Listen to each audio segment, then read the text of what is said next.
जब हम अपना डैशबोर्ड ओपन करते हैं, ये सारे डूज एंड डोंट्स थे। अब प्रॉपर जब हम डैशबोर्ड ओपन करते हैं मेटा फेसबुक का, तब हमें सबसे पहले उसमें जाके सेटिंग्स में जाके उसका करेंसी चेंज करना है, बिकॉज वो यूएस में रहेगा, यूएस या यूके में रहेगा। अगर आप करेंसी इंग्लिश जो लैंग्वेज है, अगर आप उसको यूएस रखते हो, ये पॉइंट नोट डाउन कर लो बिकॉज ये भूल जाओगे। बिकॉज यूएस रखते हो ना अगर उसका, तो वो डॉलर्स में ही दिखेगा।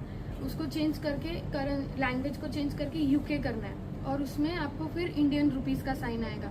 उसमें 10 रुपीज़ या वगैरह ऐसे जीपे करके देखना।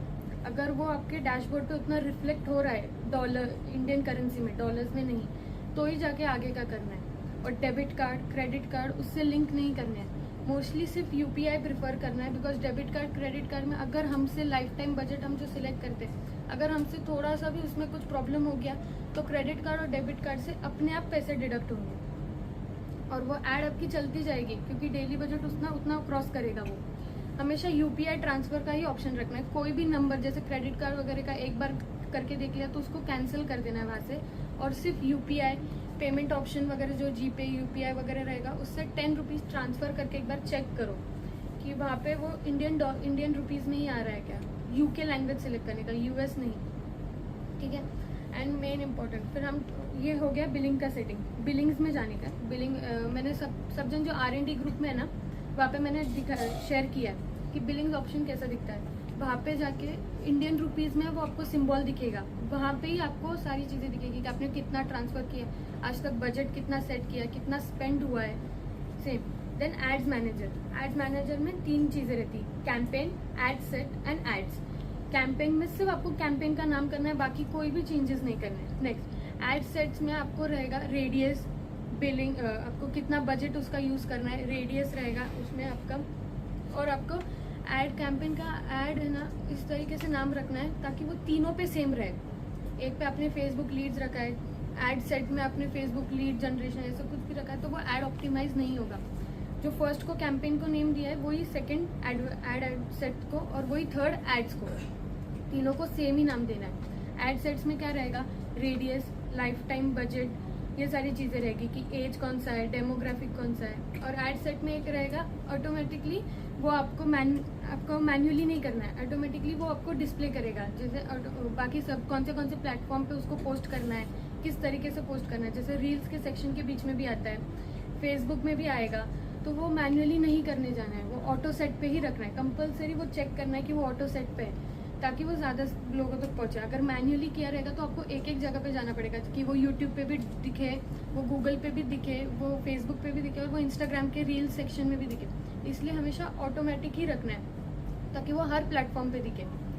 और नेक्स्ट आएगा एड्स में आपको रहेगा कि उसके ग्राफिक आपको साइड में पूरा शो होगा कि वो यूट्यूब पे किस तरीके से दिख रहा है, फेसबुक पे किस तरीके से दिख रहा है, और वो एड्स में जैसे रील्स के एड सेक्शन में किस तरीके से दिख रहा है। तो वो ग्राफिक भी हमेशा ध्यान रखना है, क्योंकि हम ग्राफिक स्क्वायर डिज़ाइन करेंगे तब स्क्वायर देख के डिज़ाइन करेंगे। तो हम कॉर्नर्स पे भी रखते हैं, नीचे भी रखते हैं, तो वो स्क्वायर तो हो जाएगा उतने पार्ट के लिए, लेकिन वो रील सेक्शन में इतना सा दिखेगा, मतलब माइन्यूट सा दिखेगा कि वो समझ में भी नहीं आएगा। तो ग्राफिक्स अगर 6 चीज़ों पे दिखता है, वो एड्स, इंस्टा, रील, फेसबुक, तो वो अगर कर सकते हो तो वो 6 का अलग ग्राफिक बनाओ, साइज वाइज, पूरा अलग कंटेंट नहीं, सिर्फ उसके साइज है ना, कैनवा पे अपने आप चेंज होते हैं, सबके साइजेस रहे, तो अलग अलग साइजेस जितना बनाओगे ना उतना ज़्यादा और जल्दी ऑप्टिमाइज होगा वो, तो वो ध्यान देना है। Next title and description important part play करता है।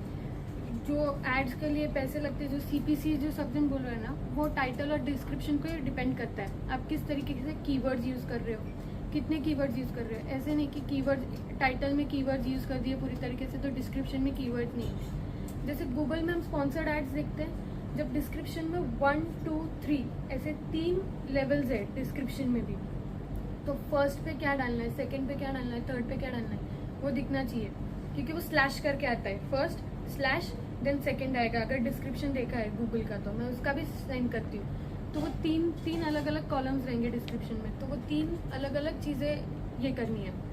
उसमें एक ही कीवर्ड यूज़ कर दिया या फिर नहीं। अगर बिजनेस को रिप्रेजेंट कर रहे हो तो बिजनेस, फ्रेंचाइजी कहीं पे लिख सकते हो, कहीं पे जीएसटी लिख सकते हो, तो वो अलग अलग 3 कीवर्ड्स यूज़ कर रहे हैं, ठीक है। और उसी में आपको ग्राफिक रहेगा आपका, उसमें मेन पार्ट थर्ड एड्स में ही है, जहाँ पे आपका ग्राफिक कंटेंट हेडिंग और वो किस तरीके से पब्लिश होगा वो रहेगा। एंड पब्लिश करने के बाद उधर डेट टाइम सेट रहेगा। मोस्टली लोग 1000 रुपीज़ पे पहले स्टार्ट करेंगे, आई बिलीव कि 1000 रुपीज़ से जो स्टार्ट करेंगे ना, तो मैंने ट्रायल करके देखा, हम 7 डेज़ का रखने का ट्राई करते हैं कि 7 डेज़ में वो इतने लोगों तक पहुँचे। चेक करना साइड में, हमेशा चेक करना कि 7 डेज़ में कितने लोगों तक पहुँच रहा है और उसका लीड कन्वर्जेशन कितना आएगा। जैसे 7 डेज़ में मैंने अभी ट्राई किया तो एक दिन भी लीड नहीं हो रहा था जनरेट, एक भी लीड नहीं जनरेट हो रहा था।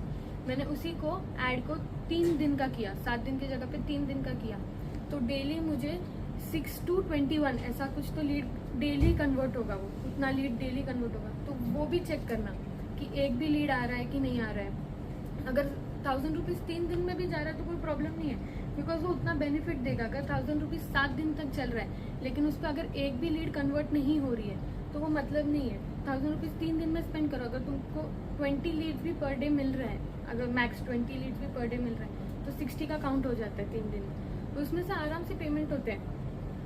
तो हमेशा वो चीज़ पूरा ऐड, जब तक ऐड पब्लिश नहीं होती तब तक साइड पे हमेशा देखने का कि वो कितने लोगों तक पहुंचने वाला है, उसका लीड काउंट कितना रहेगा, कि दिन में आपको कितना।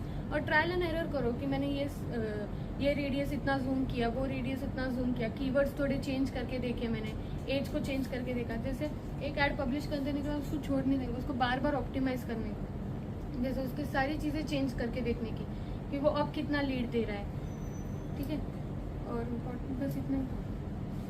अगर और कुछ रहा तो फिर नेक्स्ट इसमें करते हैं।